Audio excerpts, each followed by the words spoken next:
عقیم بود. مفسرین نوشته میکنه همراهی با صالحا در یک سرحد آدم میرسانه.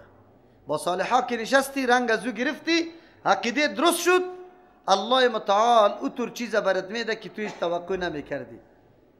زن زکریا علیه السلام نازا بود، اولاد نمی آورد، عقیم بود، اما زمانی که امرایی که بگه صحبت های زکریا علیه السلام برش نصیب شد، عقیده توحید برش نصیب شد، در کارهای دین و دعوت همکار شد، الله متعال اینطور حالت هم برش نصیب کرد، صلاحیت که هیچ تصورش نمیشد.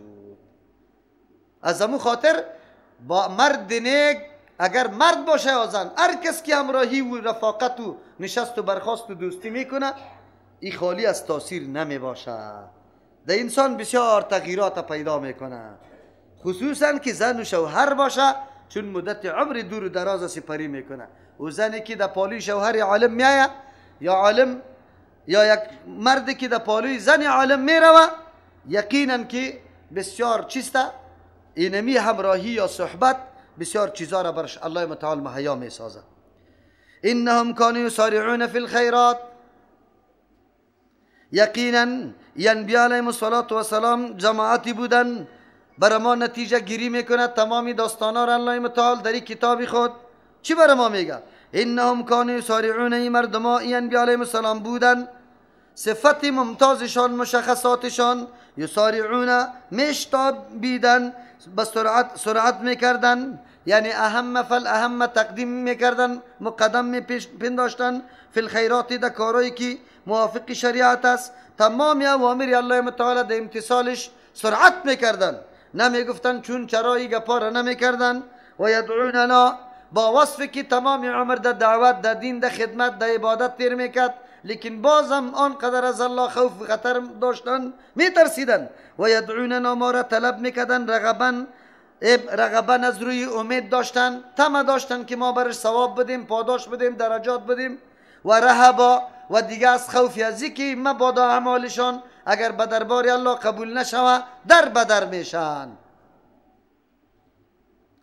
دو گپ در اینجا قابل چی است؟ الله متعال در اینجا ندای آوازای انبیاء علیهم السلام به ما ذکر کرد، ندای ایوب علیه السلام، یونس علیه السلام، زکریا علیه السلام، چی است؟ نوح علیه السلام نداهایش بر ما ذکر کرد. چرا 4 ندا را ذکر کرده؟ هر ندا به یک قسم علیحده اشاره است. کدام رقم؟ اول ندا که از نوح علیه السلام بود، او نجات در مقابله دشمن بود. اگر روبرو با دشمن میشی، مقابله میکنی، هیچ جرای دیگری خلاصی نداری بجز از اینکه پناه به کی ببری؟ الله. طلب کمک از الله بکنی. یکی مصائب و تکلیفایی که برای انسان میرسه، یعنی انسان در زندگی خود با می 4 چیز روبرو میشه. با دشمن روبرو میشه، دفع دشمنی تا توسط پناه بردن به الله متعال میشه که از الله متعال کمک طلب بکنی. دوم چیز نجات در مقابل امراض جسمانی که تو را اینطور مرضا و تکلیفات را احاطه کنه، این از جمله مصائب است که در زندگی انسان پیش میشه. بله ایرم این قسم دوم است که غیر از الله متعال دیگه کس دفع نمیتونه. ایوب علیه السلام بود. عام تکالیف و مصائب که بر انسان میرسه مثل یونس علیه السلام، غیر از الله متعال دیگه کسی را پورا کردنی نیست. چهارم کسی که بعد از تو میراثخوریت پیدا شوه، راستی میراثخوری واقعی باشه، حقیقی باشه، میراث دینی تام بکنه، میراث مالی تام بکنه، مالی تا در جای درست استفاده و مصرف بکنه، اینطور نباشه که جمع کردن موزی خوردن چی شوه؟ غازی. پدر جمع کرده یک روپه زکات هم نداده، بچه پیدا میشه در مجلس های قمار چیسته؟ چاربالی میگه، او را میزنه. جمع کرده پدر و مصرف میکنه بچه در راه های غلط. بله اولاد صالح مال پدر، سرمایه پدر بی جای مصرف نمیکنه. یک او سرمایه معنوی از او را حفظ میکنه که کدام مقام عزت و آبرو در بین قوم داشت، امو رقم امو شیوه را در پیش میگیره که سبب مدح امو پدر میشه. از او خاطر الله متعال بر ما ندای کی را بگوی؟ زکریا علیه السلام هم ذکر کرد که انسان بینمی 4 چیز در زندگی خود ضرورت داره و کلش از جانب کی تکمیل میشه؟ الله متعال تکمیل میشه. دوم موضوع در اینجا کسی میگه که اگر تو گفتی که من الله را پرستش میکنم بغیر از ترس دوزخ و از به خاطر ثواب جنت، میگی شرک کردی به امر الله، نعوذ بالله. چرا؟ عبادت برای الله بکنی، نه از ترسی از او. قرآن میگه که بله بالکل درست است. انبیاء علیهم السلام معصوم است از شرک و گناه، یعنی که نیست. پس یا کارای شرک میکنه؟ نه میکنه. کسی که عبادت الله را به خاطر ترس عذابش یا امید ثوابش میکنه، بالکل امر درست است. لیکن صوفیای بدبخت اینی گپا را میگه. و کانوا لنا خاشعین بودن، کلشان خاشعین. ترسی که در قلب انسان از معرفت الله پیدا میشه، از عظمت و هیبت الله پیدا میشه، اونو ترس به نام چی یاد میکنه؟ خشوع یاد میکنه. چی یاد میکنه؟ که اثراتش سری اعضا نمایان میشه، در اعضا هم عاجزی و فروتنی چی میشه؟ پیدا میشه. اونو را به نام خشوع یاد میکنه. و خشوع یکی از جمله جوهر بزرگ نماز است. نماز که جوهر پیدا میکنه، ارزش پیدا میکنه، توسط خشوع است. خشوع وقتی میاد که رابطه تو با امر الله متعال سخت فعال باشه و عظمت الله در قلبش جا گرفته باشه، حال خشوع میکنی. یک انسانی که فکر میکنه که پیش الله خود استاد است، من پیغمبر که برات میگم تعبد ربک کانک تراه فإن لم تکن تراه، اگر تو میبینی الله را خونه، اگر نمیبینی او خود تو را میبینه. آیا در اونجا آلی کال خلاف میکنی؟ فکر دیگه طرف میشه. خشوع نموره میگه. والتی احسنت فرجها، قابل یادآوری است یا یاد کوی پیغمبر علیه السلام امو زنی را احسنت فرجها که حفاظت کرده فرجها، شرمگاه خدا، ناموس خود از نکاح کردن ناجایز، از امر ناجایز نگاه کرده. فنفخنا فیها من روحنا، ما دمیدیم در به واسطه جبرئیل امین دینمی زن من روحنا، از روح خود. یعنی کدام پوفی که جبرئیل امین کرده او روحی کی بوده؟ الله متعال. یعنی فرمان الله متعال بعد دمیدن امو روح شد.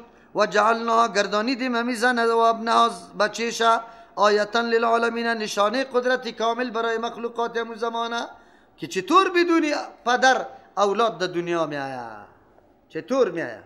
قرآن کریم درسای عظیم میده. بله فرق نداره که کسی مذکر باشه یا مؤنث. الله متعال توفیق بندگی و عبادت الله به هر کس میده. از جمله کسانی که توفیق داده مریم است. مریم سن جوانی را در خدمت بیت المقدس تیر کرده، با وصف که در اینطور جاها انسان آغشته و مبتلا به گناه های عظیم میشه، لیکن مریم سخت حفاظت و پاکدامنی خود کرده. در جایی که سبب ضررش بود یا نعوذ بالله تاوان برش میرسید از نگاه عفت و پاکدامنی، گویی در اون جاها شریک نشده. از او خاطر درس شد برای خواهرای ما، از جایی که در اونجا اختلاط مرد و زن است، سبب ضرر برای انسان میشه، خودداری شوه. اگه او مسیج روان کردن موبایل باشه، سخن گفتن موبایل باشه، سعی کردن تلویزیون باشه، در مرکز کورسا با امرای بچه ها در یک چوکی نشستن باشه یا در زینه بالا شدن باشه، کلی از یا اسباب هلاکت و واقع شدن انسان در کارهای گناه است. مریم خود حفاظت کرده، خود حفاظت کرده. پاکدامنی چی ثمره داره؟ پاکدامنی ثمره داره. مادر که هر قدر عابده و خیلی متدین باشه، تاثیر اخلاقیش، تاثیر عقیدویش در اولادش مکمل دیده میشه. از او خاطر الله متعالی تو اولاد نصیبش کرد که او را شیطان مسح کرده، نمیتونه عیسی علیه السلام الله برش داده. معلوم شد صلاحیت پدر و مادر در اخلاق اولادش مکمل تاثیر داره، مکمل. هر قدر عقیده صاف و پاک و اخلاقی تو دوستی تو داری، اما قدر در اولادت حتما اگر متوجه شوی تاثیر پیدا میکنه. بله الله متعال اردوره مریم و بچه‌ش عیسی علیه السلام اردویشان نشانه قدرت برای مخلوق الله متعال گردانید. مریم بدون شوهر اولاد پیدا میکنه، عیسی علیه السلام بدون پدر پیدا میشه. این هذه امتکم، یقینا ده هذه اشاره به می طریقه یا به می عقیده یک معنا. این هذه امتکم، این می طریقه، امتکم امت واحده، طریقه یا دین شماست امتا واحده، یک دین است، یا با هم تفاوت و تفرقه فرق نداره. کل پیغمبرها یک دین داشت. و انا ربکم فاعبدون، که خلاصه و لب لباب تمام دینای انبیاء علیهم السلام اینمی یک سخن است. انا ربکم، ما پروردگار شماستم. الله می فرماید فعبدون، تنها مرا عبادت کنه. مالک متصرف، ما قابل پرستش و بندگی مستم. رب مستم پس اله هم مستم. توحید ربوبیت قبول داری، الوهیت نداری، دیگر رقم نمیشه. این هذه نمی عقیده که انبیاء علیهم السلام داشتن که بیان شد. چیست؟ امتکم، طریقه شماست یکی باقی مانده برایتان و واجب است که به یک طریقه شما سیر و سفر ادامه بده. طریقه های متنوع را در دینتان پیدا نکنه، نامای مختلف پیدا نکنه که یکی تان شافعی معرفی کنه، دیگه تان حنفی، دیگه تان حنبلی، دیگه تان چی مالکی. یا ایره خوب بگذار، یکی تان دیوبندی، دیگه تان پنجپیری، دیگه تان مودودی، دیگه تان سلفی. علیده دل و دل بازی جور نکنیم. ما سلفی که خودم میگیم دل نیستیم. خب سلفی چی مانا؟ در منهج سلف روان دل نیستیم. دل بازی را قطعا خوش نداریم و نیست در قرآن کریم، نیست. نکنه جور. آل دیگه چیست؟ طریقا قادری است، سروردی است، چشتی است، دیگهش نقشبندی است. باز در بینشان هر کدام دمون نام منطقه خراسانی است، بالایی است، دیگه چی میگه؟ سمنگانی است، چشتی است، کروخی است. رقم نکنه. دین یک دین است، ایره پارچه پارچه نکنه. نیست دین تفاوت نداره. این هذه امتکم، یقینا اینمی طریقه انبیاء علیهم السلام امتکم، دین شماست، طریقه عبادت شما است. امتا واحدتا، یک طریقه، یک جماعت. انسانیت کلش یک جماعت است. معلمای متنوع، مدرسین متنوع برش آمده، اما کل مدرسین فقط تاکیدش سریم یک موضوع بود: عقیده توحید الله را پیدا کنه، عبادت یک الله را بکنه، از دیگه کس نکنه. مردم چطور کرد؟ توصیه انبیاء علیهم السلام قبول کرد؟ منهج و راه پیغمبران را تعقیب کرد؟ نه. و تقطعوا امرهم، پاره پاره کردن برخلافی طریقی که ذکر شد، در حالی که مناسب هم نبود. و تقطعوا، پارچه پارچه کردن امرهم، دینی خدا. یکی دینی حنفی گرفت، دیگه مالکی، دیگه شافی. یک نماز 4 طریقه خواندن شروع کرد، بین هم در بین خودشان. مولوی صاحب آیتا را میچسبانه، نمیچسبانه. آیتا میچسبه. دین یک دین است یا 4 دین است؟ یک دین است. منهج یک منهج است یا 4 منهج است؟ یک منهج است. بله، اختلافات نظریاتی در بین علما در امور اجتهادی پیدا میشه، لیکن او هیچ نوع تاثیری چی نداره؟ در اصل عقیده نداره. قطعا یک عقیده است از سلف صالحین، چی نمیشه؟ جدا نمیشه. کلون الینا راجعون، الله میگه تهدید میکنه تمامی به سوی ما باز میگرده. سوال میشه کدام راه را رفته بودی و کدام مذهب قبول کرده بودی؟ دین یک دین بودی یا تو کدام راه رفته بودی؟ فمن یعمل من الصالحات، کسی که عمل میکنه از کارهای نیک صالح، همون عمل میگه که موافقی کتاب الله و سنت رسول الله، خاص به خاطر رضای الله، به نقشه کی رسول الله باشه. و هو مؤمن، در حالی که عقیده توحید داره. کسی که عقیده توحید داره و عمل صالح هم میکنه، فلا کفران لسعیه، اجن و ناسپاسی یا عبس نمیشه، کوشش و محنت ازی هر چیزش بجاست، الله پاداش میده. و انا له کاتبون، ما برایش نوشته کرده نیستیم مجرور پاداششه مکمل ثبت و سجل میشه. امکان خطا و فراموشی قطعا در الله وجود نیست. و حرام علی قریه اهلکناها، مقرر شده علی قریه، بالای قریه، اهلکناها که ما هلاک کردیم، انهم لا یرجعون، که یا باز نمیگردن به دنیا، که برشان موقع داده شود که توبه کنه یا ایمان بیاره. نه، الله مقرر کرده که یا باز نمیگرده. حرامونه به معنی چی؟ مقرر شده. یک. و حرام، اینجا معنای حرامی شرعی نیست. و حرام من شده، چیزی حرام چی می باشه؟ من شده علی قریه، بالای قریه، هلکناها که ما او را هلاک کردیم، ساکنینشه. انهم که مردم لا یرجعون، پس در دنیا آمده نمیتونه که توبه بکنه، توبش قبول شوه یا ایمانشان قبول شوه. دو ترجمه. سوم ترجمه و حرام شرعی است. الله حرام قرار داده علی قریه، بالای قریه، اهلکناها که هلاک کردیم شه، انهم کی مردم لا یرجعون، حرام شده از این که پس رجوع بکنه. لا زاید است باز در این صورت. لا چی میشه؟ زاید میشه، اینطور میشه حرام شده بالایشان بازگشت برشان حبر. نه، عدم بازگشت نه. چی حرام شده؟ ممنوع شرعی است حرام بازگشت بالایشان. حتی اذا فتحت یاجوج و ماجوج، تا ای که وقتی که فتح کرده شوه، یعنی گشاده شوه یاجوج، مراد از یاجوج صد یا بند یاجوج گشاده شوه، خلاص شوه، و ماجوج و هم من کل حدب، امی یاجوج و ماجوج از روی کثرت و زیادیشان، من کل حدب از هر بلندی ینسلون، میشتابند میآیند.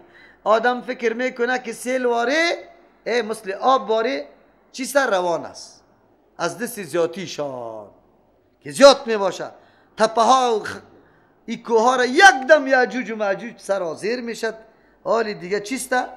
دنیا را فرا میگیره. واقترب الوعد الحق، از نزدیک میشه وعده حق، و وعده که الله متعال حق کرده که قیامت آمده نیسته. یکی از علاماتش یاجوج و ماجوج است. موضوع یاجوج و ماجوج یکی از جمله علامات بزرگ قیامت است.